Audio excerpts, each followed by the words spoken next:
O dialogador de hoje é um advogado, ligado ao direito público e um gestor também ligado à Universidade Federal do Ceará. No entanto, olha aqui o que ele me trouxe. Só me trouxe objetos de arte, só me trouxe coisas que têm a ver com som, com sabedoria, com o símbolo do pensamento. Já esse fato já mostra de quem se trata, né? Um advogado, um homem do direito público e, no entanto, olha o interesse dele. Shakespeare, Freud, é com ele o nosso diálogo de hoje. Dimas Oliveira. Tudo bom? Bem. Eu acho que eu defini bem, não defini? Acho que sim. Como é que pode, eu tenho que você explicar isso, como é que alguém do direito é tão apaixonado e apaixonante pelo seu interesse em arte? Pois é, isso mostra a riqueza da alma humana, né, Ricardo? Eu acredito que qualquer profissão, médico, engenheiro, quem não tem essa relação com a arte, está distante até da sua própria área, né?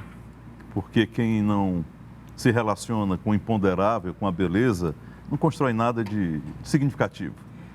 Vira um especialista. E quem se especializa é animal, né? O homem tem que ser renascentista. E evidentemente que isso tem a ver com você, que eu sou seu fã há muito tempo, né?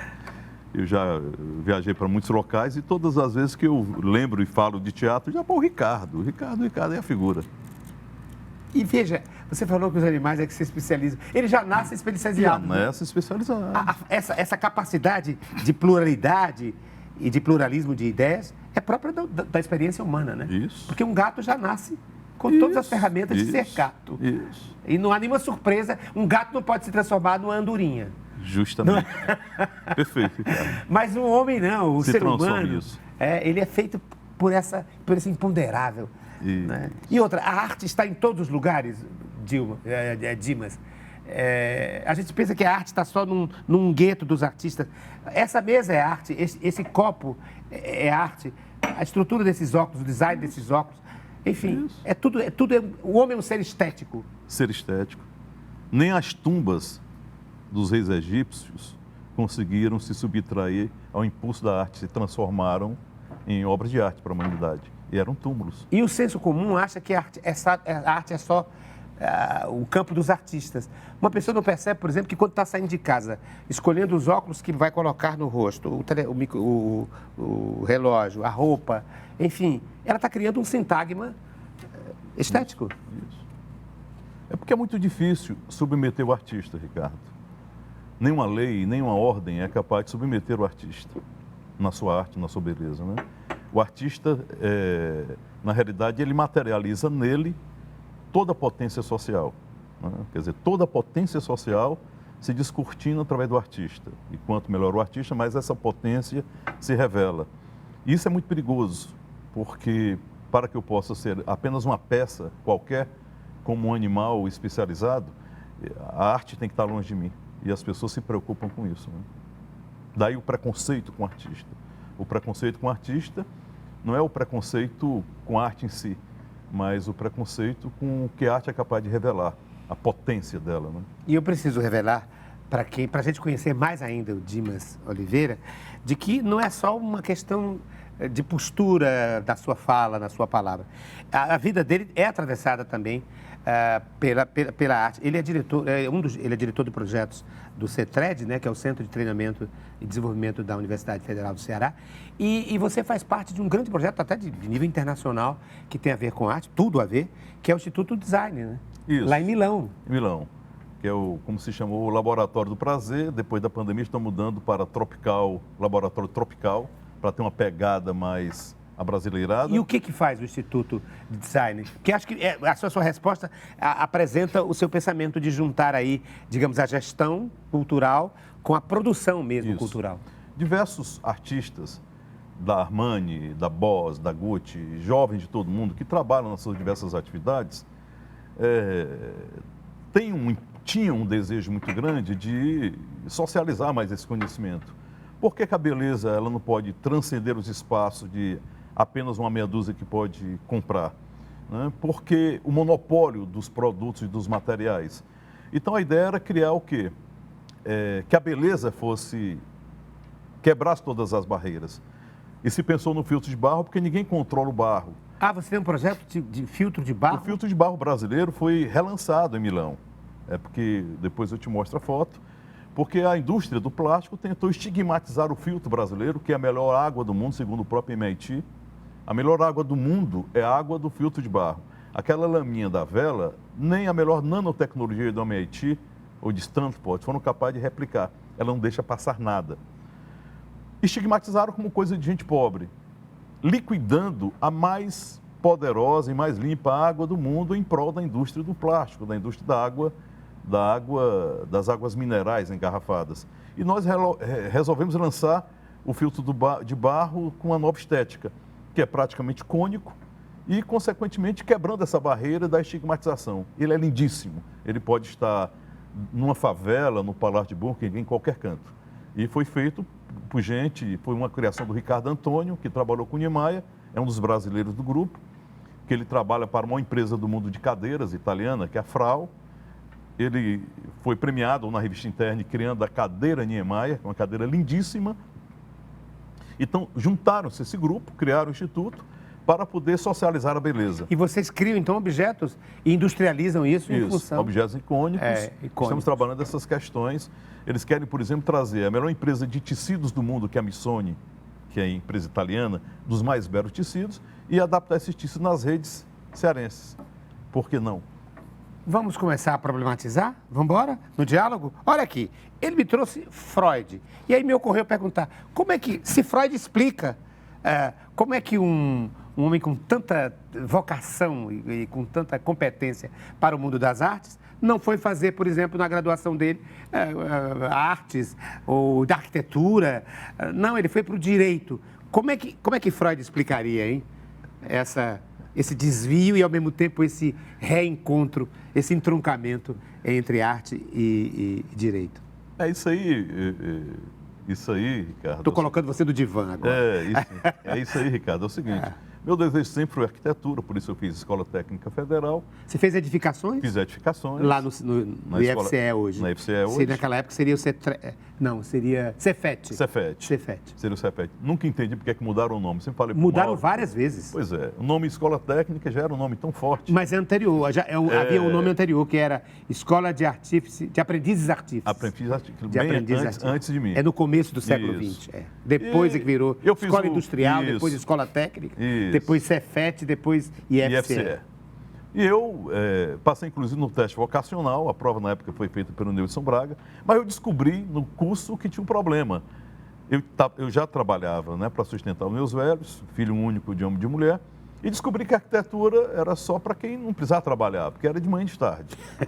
Então eu fiz a velha opção, o que é que tem à noite aí para me fazer?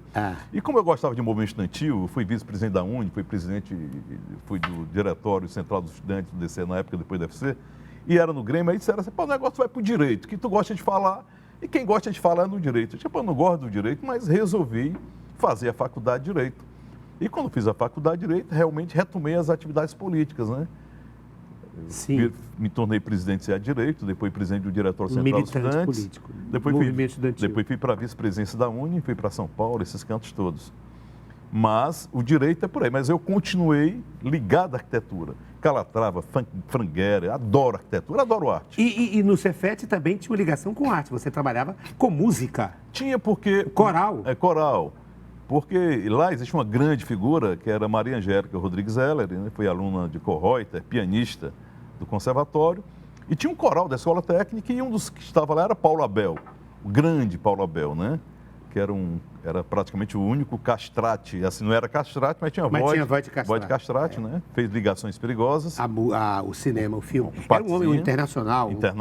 Respeitabilíssimo. E ele ia para a casa da Angélica Heller, que infelizmente morreu agora de Covid, uma tragédia, com 80 anos, Angélica.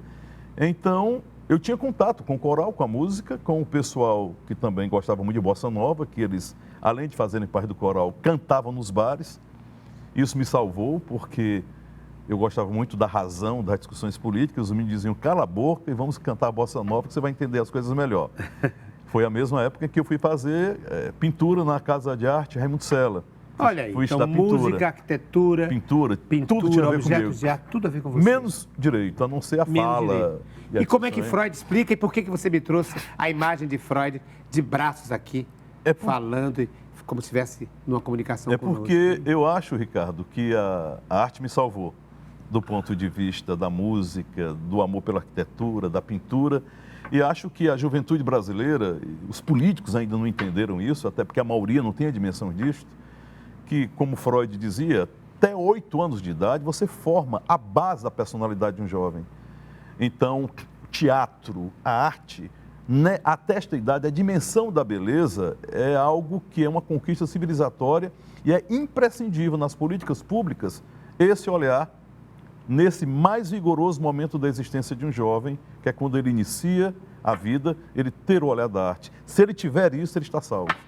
Então, acho que, nesse sentido, Freud é um pressuposto importantíssimo para se falar do teatro, da arte, da importância disso. E você vê em algum nível, nem que seja inconsciente, freudianamente falando, de uma certa junção entre gestão, direito e arte? Porque também a gente separa, a gente compartimentiza muito as coisas, né? Eu acho o seguinte... De achar que a arte está aqui, de que a racionalidade está aqui, Perfeito. de que o hemisfério direito cuida de um lado analítico e o esquerdo cuida de outro. Sua enfim, pergunta foi perfeita. não é? Quando, na verdade, está tudo imbricado. Quando eu vejo, por exemplo, nesse movimento lavajatista de Moro e Dallagnol, esse ódio ao outro, a tentativa de tudo transformar em processo penal, o cárcere como processo existencial, como divisa final, a prisão das pessoas, o encarceramento das pessoas, o punitivismo como pressuposto, quem não tem arte não vai entender nunca que o homem é muito maior que isso. Quer dizer, essa visão de julgar sempre o outro, é a visão de quem não consegue ver o contexto, inclusive da formação humana, a riqueza da formação humana. Quem acha que o homem é um mero robô, um mero objeto, sem ser perpassado por contradições, sem arte, um advogado ou um juiz é simplesmente um preposto frio do Estado, é uma máquina fria do Estado, sem humanidade alguma. Né? Quer dizer, essa foi a grande lição de Nuremberg, quando se entendia que o elemento fundamental é a alteridade. Né? Como eu disse recentemente para um amigo meu, eu só posso olhar muito bem o outro se eu não tiver os olhos embaçados de si, de mim mesmo. Isso quem nos dá é arte, a capacidade de ir além. Então, nenhuma área sem arte é poderosa. Até porque, veja, o próprio Freud, a gente faz a ligação ali de id, né, inconsciente, subconsciente e o ego, quando na verdade, como se fossem coisas estanques. E na verdade o Milton Fernandes dizia, o inconsciente é a única coisa que vaza por cima. Na verdade, porque a gente está aqui, mas o inconsciente está perpassando as coisas da gente, né? Inclusive esse outro que a gente imagina em relação ao outro que está fora de nós, na alteridade, existe também o alter ego e também existe um olhar nosso de alteridade. Isso. Quando a gente olha para si mesmo, a gente está se imaginando o outro, né? Isso. Quando você olha para mim, você vê outra coisa. Mas eu olho para mim e vejo o outro. Isso. Então eu também sou outro para mim mesmo. Muito inteligente sua colocação. Somos muitas coisas ao mesmo tempo. E quem são... o Freud explicaria, se eu perguntasse, Freud, fale aqui. Porque diz o Freud que quando João fala de Pedro, eu sei mais de João do que de Pedro, né? Mas eu queria saber quem são esses Dimas Oliveira. Aliás, o nome já tem um S no final, né? Não é Dima, é Dimas. Né? Eu sei que não é plural, mas eu estou fazendo um jogo aqui poético. Você é múltiplo, você é, como diz o Mário de Andrade, você é 50, é 350? Eu acho que são duas coisas que eu sempre pensei como fundamentais. A primeira delas é entender que o túmulo é bem ali. Então, entender que essa permanência e esse momento, ele tem que ser mediado profundamente com a minha consciência da minha não perenidade. É essa não perenidade que vai me dar a exata dimensão do milagre existencial que é de colher e estar com alguém, como a gente está vivendo aqui. Que bom que você falou disso. Se eu não perder a noção disso, eu estou perdido. É bom que você tenha falado da finitude, de como a finitude nos define, porque eu faço um link com um outro objeto que o nosso dialogador de hoje, o Dimas Oliveira, que é advogado e homem ligado ao design, às artes e à gestão pública da universidade, me trouxe, que é o livro das vidas, que fala exatamente de quem morreu. Obituário. Olha o livro que ele me trouxe. A Última Palavra sobre Vidas Extraordinárias e Quase Desconhecidas. O livro das vidas obituários do New York Times. Com a palavra Dimas. É muito interessante esse livro porque existe uma passagem muito linda do grande sociólogo, escritor americano, que é o Richard Sennett, em que ele diz assim, a nossa vida tem muitos problemas. E ele continua dizendo, mas se, apesar de tudo, ela ainda continua sendo razoavelmente boa para milhões, deve-se isso a milhões e milhões de seres humanos que lutaram para nos legar esse presente e que hoje jazem em túmulos não visitados. É o sentido do anônimo, a importância do anônimo, que nos descortina de que nem tudo é espetáculo. A vida espetacular da internet, dos Instagrams, o mundo foi criado e constituído e continua sendo por pessoas anônimas extraordinárias. E esse livro trata disso. São obituários de pessoas anônimas. Anônimas. Digamos. Não é de famosos, superstar, nada disso. Justamente isso. Como foi? Tem uma história, não tem, para o nascimento desse livro? Ligado na realidade, ao editorialista. O editorialista queria... Do New York Times. Ele queria não escrever mais nada e disse, não, só continua escrevendo se for obituário. E o editor-chefe disse, você está ficando louco? Você vai escrever agora a vida de famosos que morreram? Ele disse, não, a vida de anônimos. E quem é que tem interesse por vida de anônimo? Aí ele citou, quando ele escreveu a primeira matéria, o cara tomou um susto. Falava-se de um americano que tinha morrido e ele disse que durante os últimos 40 anos da vida ele só continuou a fazer o que o pai fazia, que era entregar luvas aos habitantes das ruas de Nova York que não tinham onde dormir e ficavam muito frio. E ele entregava luvas usadas durante todos os dias e meses. E o repórter fez a pergunta fundamental. Quando você fica apenas com a última luva, como é que você faz diante de tantos necessitados, para escolher a quem entregar? Ele disse, isso é a parte mais fácil. E foi a grande lição do meu pai. Meu filho, se tiveres apenas uma luva para entregar, entregue àquele que já não lhe olha nos olhos. E sim, simplesmente levanta a mão. Porque para ele já não existe. Ele já não tem importância alguma. Não consegue lhe fitar nos olhos. É dele a última luva. Que bonito. Então, isso é lindo. É lindo. Um exemplo de vida. Lindo. Forma de vida. Então, quando o editor viu do que se tratava, disse, a coluna é sua. A coluna é sua. E ele, então, manteve uma coluna e aqui você trouxe várias um livro histórias. Com várias histórias. Histórias de vida. De vida. A ponto, isso é tão importante, que nós temos aí, inclusive do Brasil, acho que em São Paulo, o Museu do Homem, não é isso? Chama-se Museu do Homem, que né? as pessoas dão seus depoimentos. As pessoas menos conhecidas, sem glamour. Que chegam lá na Câmara e contam as suas histórias, comoventes, exemplos de vida, biografias. Isso. Né? Isso. Que é invisibilidade, né? Tornar visível o que era invisível. O que era invisível. Né? Porque é disso, é dos mínimos, como diz o Paulo Freire, é dos mínimos que se faz a história, não dos máximos. Quando você São os vários mínimos que fazem o máximo. Que fazem o máximo. Quando você, Ricardo, faz da forma como sempre faz, de maneira brilhante, e tira do papel e faz uma apresentação, você deu vida ao que estava invisível, estava numa folha de papel qualquer. Não, quer dizer, esse é o exercício mais primoroso, do meu ponto de vista, da existência. Né? E é um encontro insubstituível, no caso do teatro, porque é o encontro de uma pessoa com outra, diante de outra, naquele momento irrepetível, irresgatável e único, não é? Isso.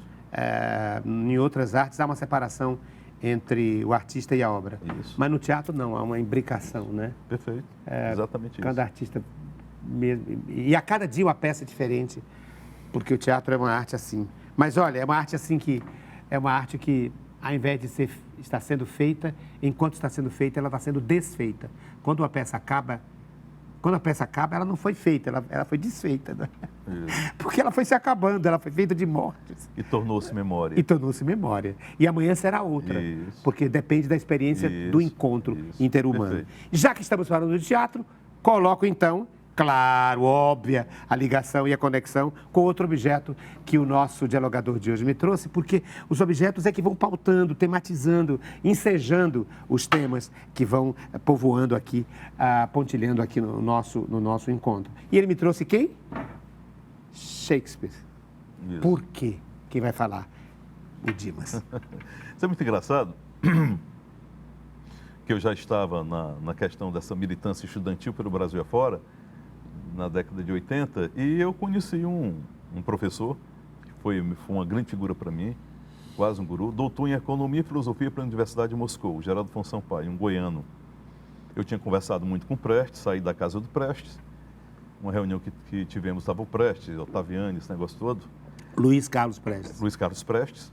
E eu encontrei com o professor que me ouviu falar em um evento e queria falar comigo no Amarelinho, o famoso Amarelinho. Sim, no Rio de Janeiro. Rio. Ali na Cinelândia, né? Cinelândia. É. E nós estamos organizando na UFRJ e outros grupos, um grupo de estudo sobre o Capital e outros livros aí. E eu fiz a pergunta para ele, quais os livros mais básicos para que você pudesse nos orientar, para que a gente se reforçasse? E ele não disse, foi embora. Depois ele disse, não, deixei no seu bolso um guardanapo, porque ele tinha botado no guardanapo. Quando eu olhei, era Shakespeare. E eu fiz a pergunta para ele, Shakespeare? O que é que tem a ver Shakespeare com economia e tal? Ele disse, não, se você não entender que não existe Marx, ninguém, que tenha tido a capacidade de ler a alma humana como Shakespeare, você não vai entender nada. Se você não entender Shakespeare, a literatura e a beleza do que é profundo no humano, você não entendeu nada, em qualquer área da sua existência. Se você entender Shakespeare, você é capaz de entender qualquer coisa, porque tudo se reduz à riqueza da alma humana. E ninguém melhor do que o pessoal da literatura, do teatro, das peças, para entender isso. A fonte está com eles.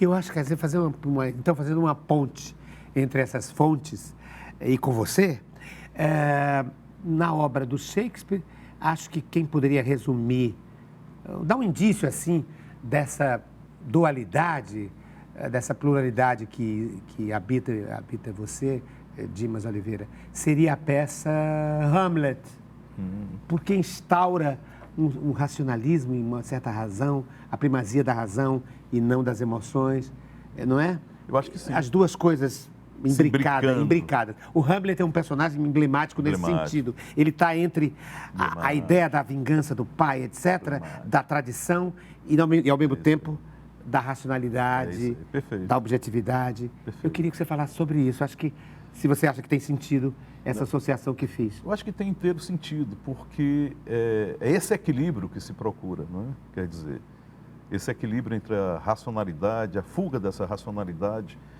as questões mundanas relacionadas com a arte. Eu acho que é essa beleza que transcende, é essa capacidade de Shakespeare em todos os pontos, né? Quando uma Desdémona fala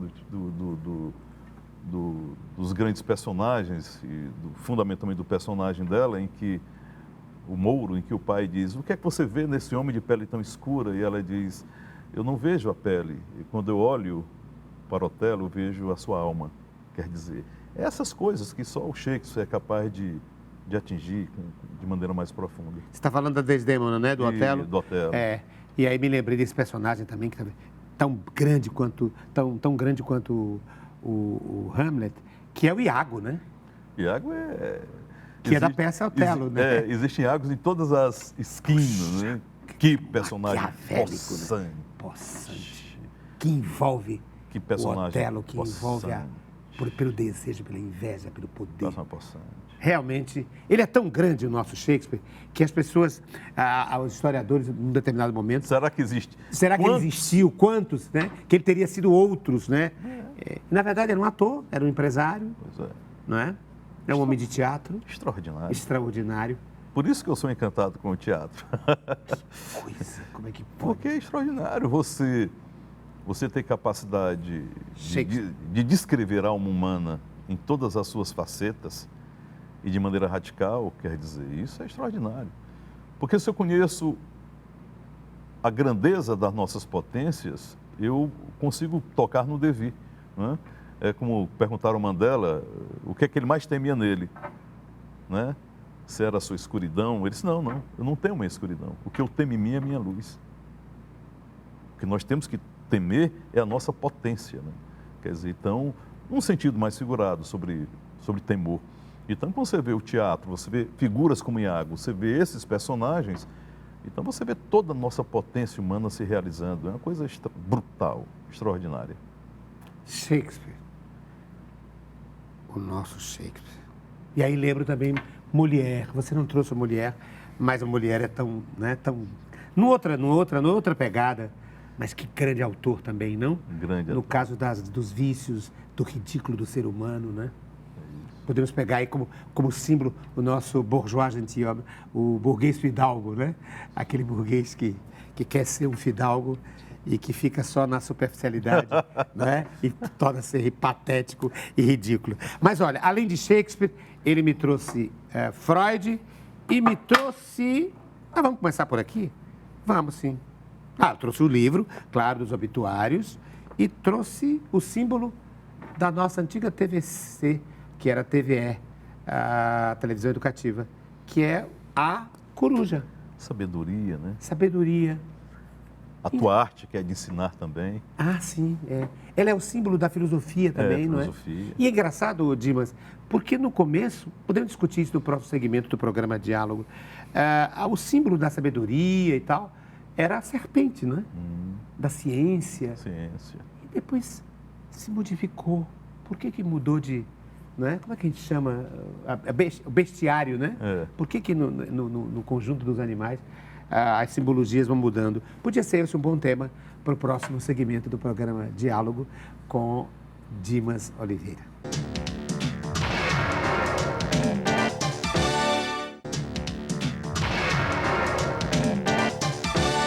No programa Diálogo de hoje, o dialogador é um advogado, mas um homem também ligado ao direito público, claro, mas ligado à Universidade Federal do Ceará, porque ele é diretor de projetos lá do CETRED, que é o Centro de Treinamento e Desenvolvimento da Universidade Federal do Ceará, e alguém ligado ao Instituto Design lá de Milão, um homem que produz e faz com que sejam produzidos objetos de arte em nível internacional e em processos industriais. E ele me trouxe objetos que já estão pautando o nosso diálogo e que são todos objetos de arte. E eu centrei essa ideia de que ele trabalha com nessas fronteiras aí entre arte, fronteiras devassadas entre arte, gestão e direito público. E o objeto que ele me apresentou no segmento anterior, e eu pedi que ele comentasse agora, é uma coruja. E eu lembrei a ele que, no passado, o símbolo da inteligência e tal, da ciência, seria a cobra, a serpente, né? E agora, de um tempo para cá,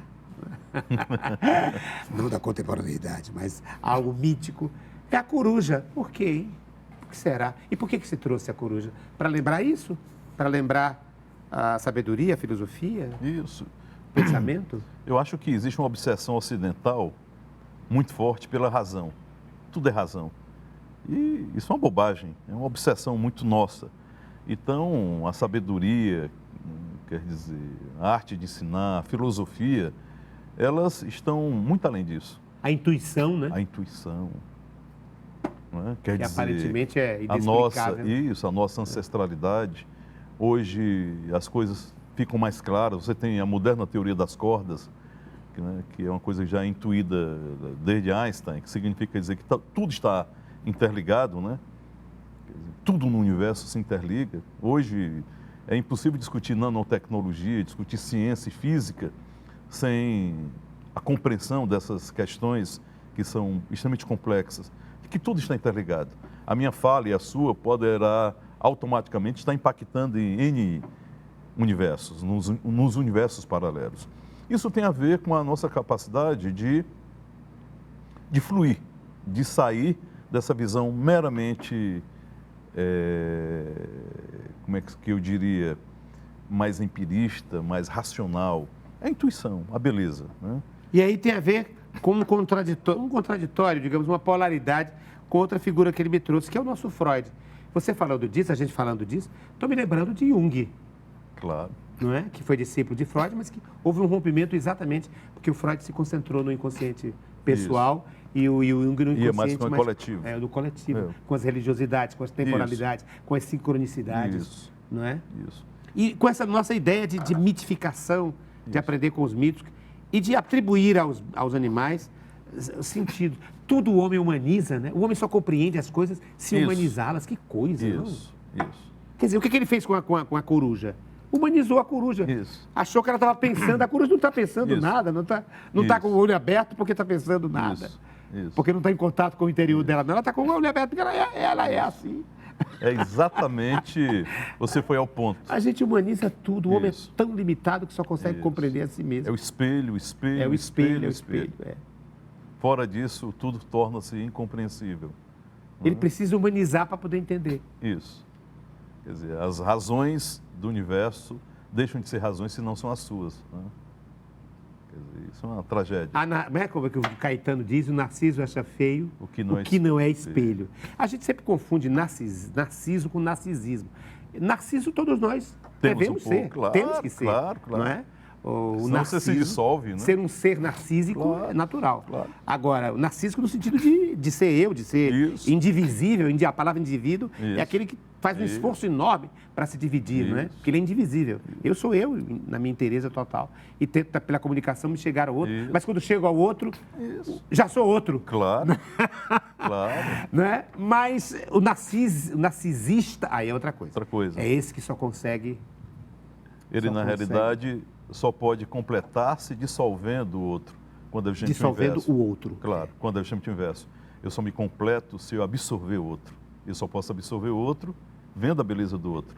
E só posso aprender se Claro. aberto para o outro. Claro. Não é questão de ser altruísta. Não. Olha como eu sou bonzinho, Claro. eu quero o outro. O que porque não significa, se eu ficar só claro, em mim, claro. O que não eu não vou aprender significa nada. eu não ter minha vaidade, eu não ter meu respeito e não ver em mim singularidades. é a velha história de novo. Uma coisa é ter vaidade, outra coisa é ser vaidoso. Isso. Quando me dizem alguma coisa assim, eu digo, olha, querido, vamos fazer Isso. a diferença. Vaidade é preciso até para se manter vivo. Claro. Uma pessoa que não tem vaidade do que faz, da autoestima, etc, Claro. etc, não pode nem estar inserido no contexto. Agora, vaidoso é outra coisa. Claro. Vaidoso é aquele cara que só admira a si mesmo, só Claro. vê a si mesmo, só se elogia, Claro. não consegue dialogar com ninguém, não é? Só as suas ideias. É burrice, né? Burrice. É burrice, é uma Burrice. doença de burrice. Burrice. Porque você se fechando ao outro, você Claro. não aprende. Não aprende. Não descobre, inclusive, os outros que tem dentro de você. E acho que um objeto que você me trouxe é singular e é simbólico disso. Que é aquela boneca russa, matrioska. É. Matrioska ou batrioska. É. Que ela tem várias bonecas dentro Isso. dela. Por que você trouxe, hein? É porque eu acho Olha, que lindo. porque eu acho muito importante. Você vai abrindo e ela vai nascendo outros. Isso. Ela vai parindo outros. Por isso que é matri, né? Isso. De matriz. É muito importante que nós tenhamos a exata compreensão de que, por mais que a gente vá amadurecendo, o passado continua, o menino continua, o adolescente continua em nós mesmos. E acho que a melhor forma de resolver e de curar o menino é o homem respeitando O menino. o menino. Né? Quer dizer, não é mudando, é reconhecendo o que existiu. Quer dizer, é esse processo de sobrecamadas. Né? E que reverbera, né? Que reverbera. Eu digo a frase sempre num poema meu que eu digo: ao artista não basta ter sido criança, é preciso continuar sempre sendo. É isso. Né? E aí esse é o elemento central. Eu até ampliaria isso e tiraria do artista. Eu acho que o ser humano. Ser né? humano, ser humano. É, o ser humano. Ser humano. Não basta ter sido criança, Ser é humano. preciso continuar. Isso. Porque a criança é que tem a sensação de desentendimento e de entendimento do mundo, né? Isso. Tem a curiosidade, Isso. tem a perplexidade, tem o espanto, né? Isso. Aliás, o nosso grande poeta, Ferreira Goulart, dizia qual era a coisa mais importante de um poeta. Ele dizia o espanto, né? É isso. O Essa é a famosa colocação do Einstein em relação a continuar olhando com a curiosidade uma criança. Olha, vocês viram aqui, eu mostrei uma boneca, que é a Batrioska, e olha quantas bonecas nasceram dela. Uma, aqui não, aqui está, 2. Tem mais? Tem, é porque eu não abri todas. 3, enfim, as bonecas, uma dentro da outra. E o 4 aqui é outra. E o sentido é este. É este. Queria A que você falasse mais manutenção, as sobre. camadas que vão surgindo e as pessoas. Né? Nós somos isso.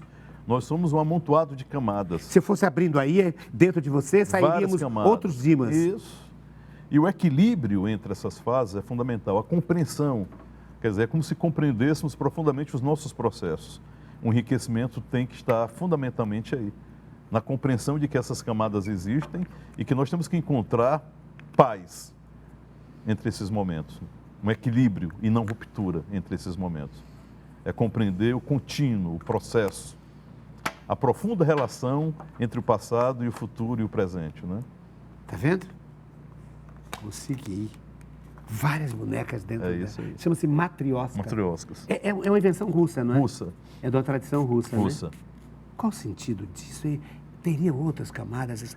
Esse ser humano Isso é lindo. repolho, esse ser humano cebola, É isso de aí. várias camadas que vão se abrindo. É lindo isso, Folhas, flores, pétalas. É isso aí. Acho que para você que é um homem do teatro, isso aí daria muito o que falar. do ponto de Sim, vista porque do nós teatro. trabalhamos com isso, né? Claro. Nós atores, com a multiplicidade que nós somos, Claro. né? Quando eu lembro você saindo de uma caixa naquela tua peça, né? A Divina Comédia de Dante. A Divina Moacir. Comédia de Dante, quer dizer, é isso, né? Quer dizer, o espetáculo da existência é justamente essa irrupção de humanidade, né? De possibilidades, mantendo sempre o essencial. E o social, e aí vamos falar de Freud O também, o essencial aí. superego, Isso. vão criando crostas Vão. nessa dinamicidade Couraças. e couraças, nessa multiplicidade, nessa pluralidade da Isso. gente, né? Querendo que você seja só essa Isso. coisa, Isso. incrustada e instrumentalizada, sem perceber as nuances, né? As contradições. As couraças existenciais que limitam a nossa relação com os outros, né? Quer dizer, quanto mais eu crio couraças, mais eu me subtraio da responsabilidade social em relação ao outro. É como se eu não tivesse nada a ver com isso. Se eu não tenho nada a ver com nada, eu me distancio. E lhe jogo aos leões. Eu não tenho nada a ver com Nenhuma isso. empatia, nenhuma Não. compaixão. Seus problemas são seus. Eu não tenho nada a ver O problema é seu. com isso. Ou então pessoas que acham que a gente defende algo só porque a gente precisa de algo. Eu estou me lembrando aqui, posso explicitar. As pessoas dizem, cara, você defende a Lei Rouanet, defende o investimento do Estado em relação à cultura, porque você é de teatro e precisa concorrer aos editais. Não. Eu posso nem ganhar nenhum edital, eu nem concorro, posso nem concorrer, mas não estou preocupado comigo, eu estou preocupado com o conjunto. Né? Isso. Eu tenho um plano de saúde, mas eu estou preocupado com o SUS. Isso. Não é? Eu tenho um carro, eu tinha, né? Mas estou preocupado com o transporte público. Não é? Então, quer dizer, as pessoas que são assim, incrustadas, pensam que a gente defende só o que é seu. Ricardo. Não é? A gente defende a humanidade, é a coletividade e o reflexo da coletividade em cada um de nós e o reflexo nosso em cada um da comunidade. Certa vez, é muito interessante você falar isso, certa vez eu estava no Dragão do Mar, às 3 da manhã, e chegam 3 jovens religiosos, eu não sei qual era a denominação religiosa deles, e todo mundo bebendo muita cerveja, muito barulho, e o mais velho disse assim, isso aqui é Sodoma e Gomorra, olha a tragédia, eu trouxe aqui para que vocês vissem isso. E eu observando, disse, isso aqui é o céu, rapaz, isso aqui é o paraíso.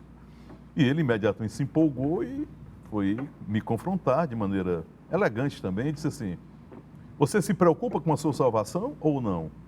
Eu disse, eu não sou tão egoísta, eu me preocupo com a sua. Então aí, em sua conversa aí. Agora você, É que fica preocupado. só na aparência de se preocupar com os outros, você na realidade, seu desiderato é a sua própria defesa.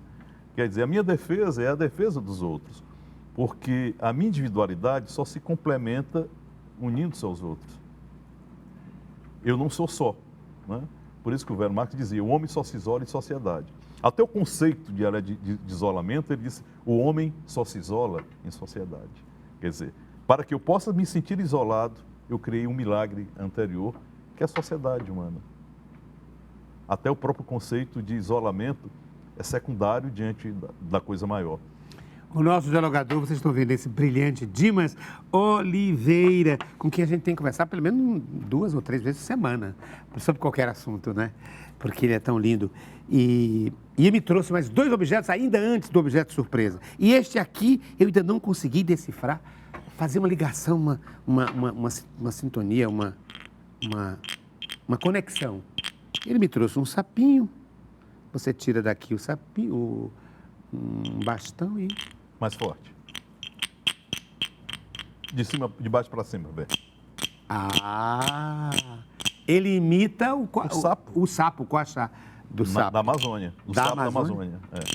Por que você me trouxe para ensejar, para pautar que tema, hein, Dimas Oliveira?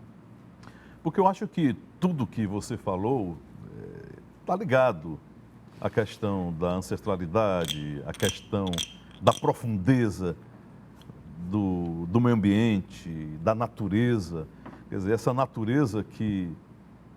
as pessoas às vezes fazem um divórcio, as pessoas dizem o seguinte, eu discuto muito isso, as pessoas dizem assim, o homem destrói a natureza e a natureza reage. O homem destrói a natureza e a natureza está reagindo. Nada que nós podemos discutir hoje, teatro, arte, beleza, se o homem não resolver a questão sobre a Terra, não teremos mais nem Terra no futuro próximo, aquecimento global, essas questões todas. E eu sempre dizia que esse divórcio é muito importante, mas é muito mais importante a síntese. Não se trata apenas do homem estar destruindo a natureza e a natureza reagindo. É importante entender que nós somos natureza também. E como dizia Hegel dizia assim, e eis que um dia a natureza acordou, olhou para si e ficou estupefada com o que viu. Porque o que é a natureza humana? É a natureza que ganhou consciência de si. Pode ser que existam milhares e bilhões de seres humanos como nós, vida inteligente em todo o universo. Mas qualquer que seja ela, houve um dia em que a consciência brotou.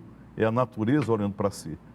Então, eu acho que essa conexão, esse retorno à natureza, o respeito à natureza é essencialmente o respeito ao que há de mais profundo em nós mesmos. E compreender que nós somos natureza. Somos natureza. Como você acabou de dizer.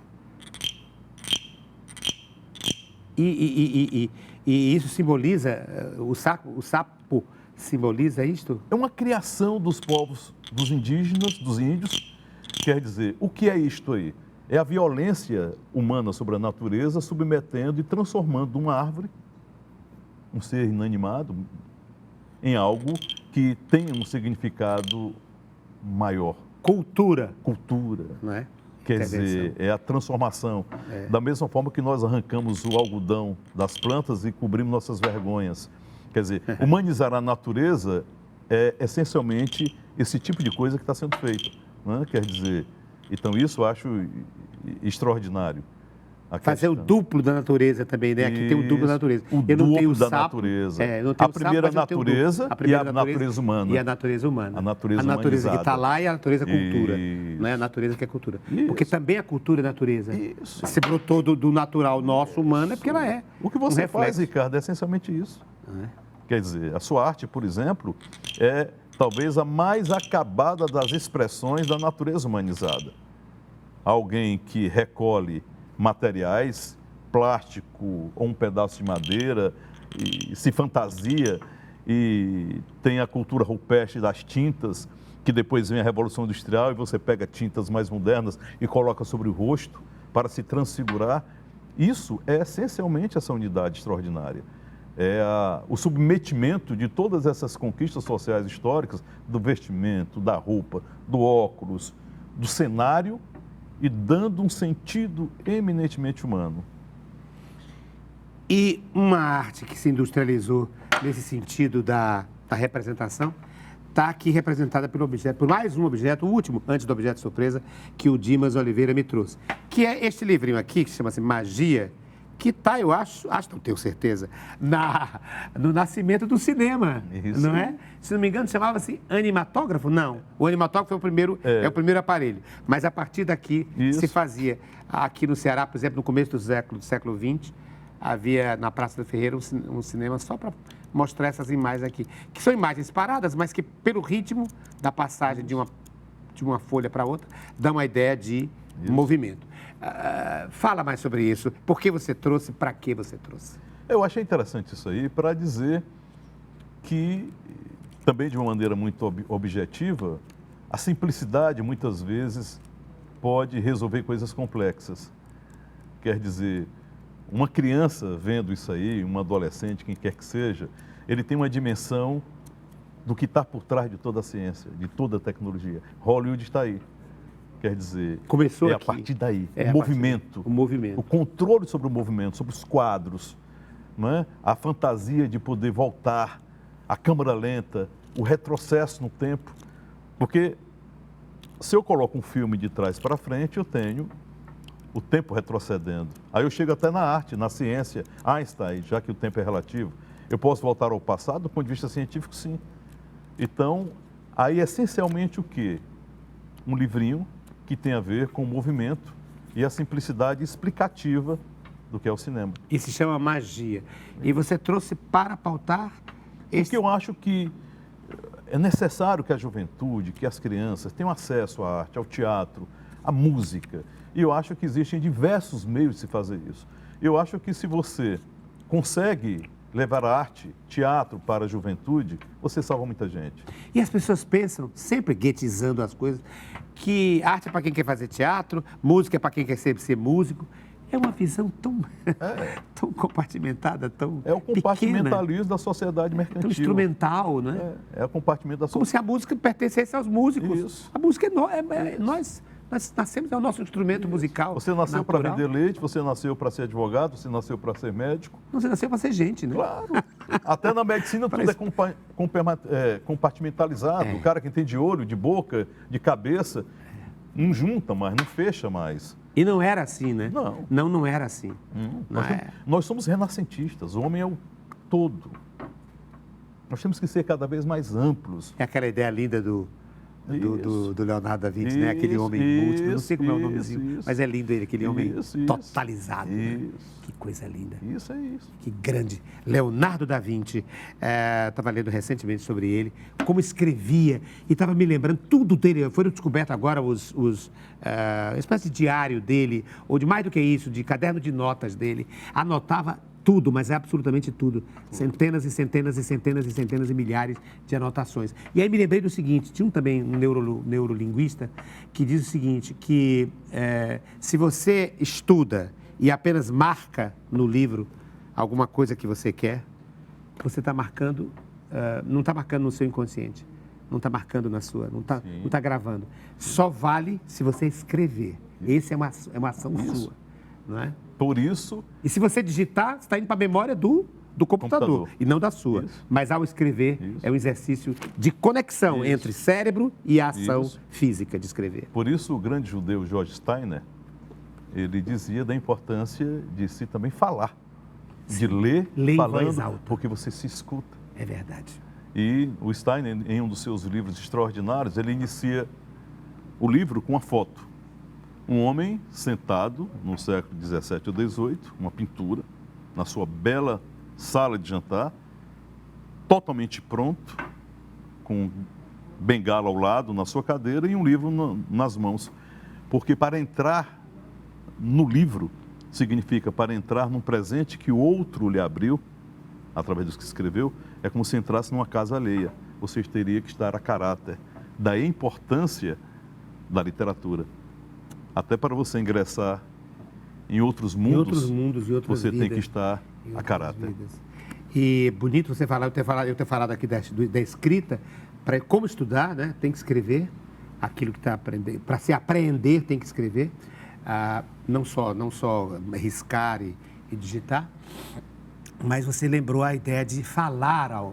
E aí me lembrei com o objeto que você me trouxe, que é o Freud, que é fascinante. Que tem a ver com a psicanálise. Pois é, isso que eu ia falar. Ouvir-se. É isso que eu ia dizer. É isso aí. A gente pensa que vai para o psicanalista, vai até o psicanalista para ele ouvir. Não, a gente vai para o psicanalista para a gente se ouvir. Isso. Não é? Com a pontuação de um especialista absolutamente atento para nos fazer ouvir mais ainda o que estamos dizendo. Porque às vezes a gente não só escuta, ou então só ouve, mas não escuta. Olha, chegou a hora do objeto surpresa. E pela primeira vez, o meu objeto surpresa tem música. Aí, na hora que eu for entregar, tem uma música também. Eu trouxe a música porque quis juntar a reflexão que aquele objeto vai provocar no dialogador, que é o Dimas Oliveira, e o sentimento com a música. Então, vou passar a você o meu objeto surpresa. Quero que você passe o meu, que você entregou à produção. Acho que eu vou abrir primeiro o seu. Deixa eu abrir primeiro o seu. Ou eu abro agora? Pode abrir. O teu é tchan-tchan-tchan. É terrível. Rapaz, o meu... É terrível no bom sentido. O meu objeto surpresa, ele é extraordinariamente resultado da sua síntese final. Eu fiquei até surpreso e perplexo como é que pode um desenvolvimento de um diálogo nesse nível você ter intuído o objeto surpresa. Foi. É mesmo? Só abrir.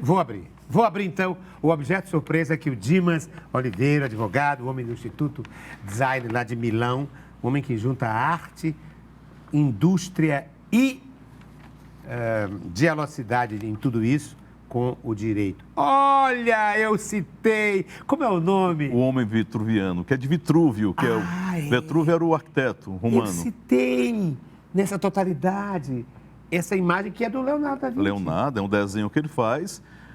É uma bela peça que tem a ver com o Renascimento, com a racionalidade, É o sentido do com o Renascimento. homem no centro das questões, e o círculo e o quadrado como o equilíbrio da beleza, das formas.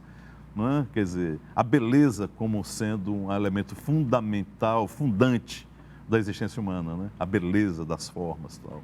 E o homem, um duplo, sei lá, ou então é um homem Era que consegue, duplo, consegue pela dinâmica se transformar. demonstrando o equilíbrio, a relação, né? A proporção das formas, a relação, proporção das formas, como sendo um elemento fundamental da beleza. E como tem tudo a ver com, você tem toda a razão, com o nosso diálogo. Você falou agora há pouco. E Você todo. lembrou do homem vitruviano antes de falar. Antes de falar, é De Da verdade. Vinci. É Da Vinci. Porque Da Vinci é a materialização de tudo que a gente discutiu. Exatamente, Que exatamente. tudo está relacionado. Absolutamente racional e absolutamente não racional. Não é? É um artista e ao mesmo tempo um cientista. É um, como é que a gente chama? É um factotum. Isso. Não é um factotum, é um gênio realmente. Um gênio. Um gênio, né? Porque junta tudo. Ele é isto. Eu estou aqui agora com Da Vinci. Olha que coisa linda, Leonardo da Vinci. E dentro do que você falou, por exemplo, quando hoje se criticou tanto as fake news, o que é a fake news? O que é a mentira? É a totalidade fragmentada, porque a mentira requer fragmento, a verdade requer contexto. Tudo que foi discutido aqui é contexto. Sem contexto, o fragmento se universaliza e você perde a dimensão do todo. Então nós precisamos cada vez mais ser universais. Leonardo da Vinci. E olha o que é que eu trouxe para ele. É também uma figura humana. Pode botar a música? Atenção, não abre agora. Bota a música. Mais alto. Esse homem pobre. Tim Maia. Porém muito jovem, todo mundo vai saber quem ele é. Quem ele é? Quem está cantando é o Tim Maia. Esse homem estuda, mesmo sem ajuda. Não é bem verdade, teve ajuda. Mas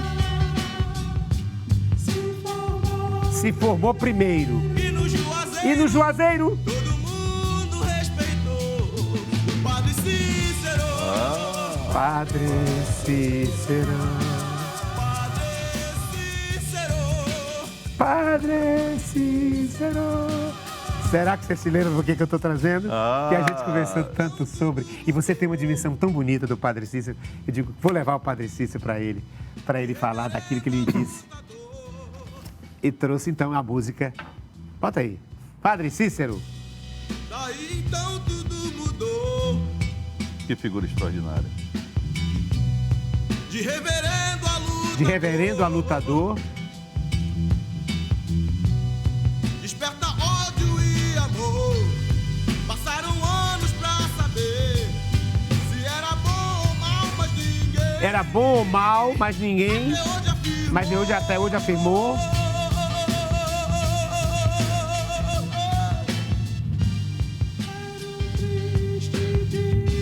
E aí vai, num triste dia, vai contando a vida do Padre Cícero. Extraordinário.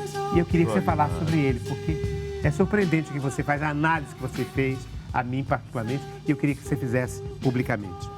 Eu tive, Ricardo, em Juazeiro, a oportunidade e a sorte de encontrar um bispo italiano, Dom Fernando Panico. Eu queria conversar com ele sobre a possibilidade de um evento internacional sobre cidades cristãs, que eu achei que era uma coisa boa e falei para algumas pessoas que deviam fazer aquilo. Mas eu tinha que falar com o bispo, e o bispo disse imediatamente o seguinte: você sabe pelo menos a diferença entre romarias e turismo religioso? Como eu não dei a resposta, ele disse, então não tem sentido continuarmos conversando. E para minha surpresa, ele me chamou um dia na diocese: você será o advogado da reabilitação do Padre Cícero. E eu fiquei surpreso. Você vai me ajudar nisso. E começamos a conversar. Como eu não tinha muita profundidade sobre isso, a primeira questão que foi colocada é que Padre Cícero era estigmatizado por ter sido fazendeiro, político, essas coisas todas. Eu imediatamente disse, não, esse é o seu principal valor. Porque ele é tão grandioso como um homem que faz a ponte entre a terrenalidade e os céus, que ele não quis passar nenhuma responsabilidade para ninguém. Ele não era o padre que falava em nome dos pobres e ia falar com os poderosos, com os fazendeiros ou com os políticos. Tornou-se ele tudo. Ele tornou-se a mediação de todas as questões terrenas. E daí o seu elemento extraordinário. Era um super padre, um padre extraordinário. Ele tirou todas as mediações que poderiam criar dificuldades em homenagem ao povo e criou aquele milagre que é o Juazeiro. Padre Cícero dizia que vêm os artistas e os inventores para Juazeiro. Um chamamento completamente surreal num país pobre como o Brasil e num estado pobre. Inventores e artistas. O que é isso? Se não é a expressão de uma visão renascentista universal. Porque se aqui tem pedra, eu esculpirei na pedra a arte. Se aqui tem madeira seca da caatinga, eu esculpirei santos. Essa é a beleza. O humano extraordinariamente reabilitado para o Padre Cícero. E um ecologista dos anos 30. 30, né? Tem decálogos, tem mais do que decálogos, tem vários. Os mandamentos do meio ambiente. Aproveitando a natureza. E a cultura, não mate pássaros, não queime desnecessariamente a terra, plante em determinada época, não polua os rios, isso na década de 30, não polua os rios. Que coisa. Quer dizer, isso era surreal. Quem matou, não mate mais. E se antecipando a décadas do Concílio Vaticano II, João XXIII, dizendo, enquanto que para toda a igreja o Deus é o que pune, ele dizia, Deus é, acima de tudo, o que perdoa. Que venham todos. E ele dizia, quem matou, não mate mais. E quem roubou, não mate mais. Quer dizer, o Deus que é essencialmente perdão, invenção do Padre Cícero. E assim a gente termina o nosso diálogo de hoje. Por isso que eu trouxe, porque eu estou escrevendo uma peça sobre Cícero e Maria, e estou num projeto tão bonito com o Juarez Leitão, com o Geraldo Amâncio, com o Gilmar Chaves, com a Carol, arquiteta, e estou ligado a esse tema. E acho que essas dimensões todas, outras, e o aprendizado com o Dimas tem sido interessante nesse processo. E agradeço a sua presença, Dimas, tão lindo, pela sua presença. Muito obrigado. Pela sua inteligência, pela sua sensibilidade. Eu acho que eu tenho que terminar, então, com esta imagem aqui, ó. Aliás, com todas as imagens, mas com esta aqui, acho que é o símbolo diálogo e o nosso Leonardo da Vinci.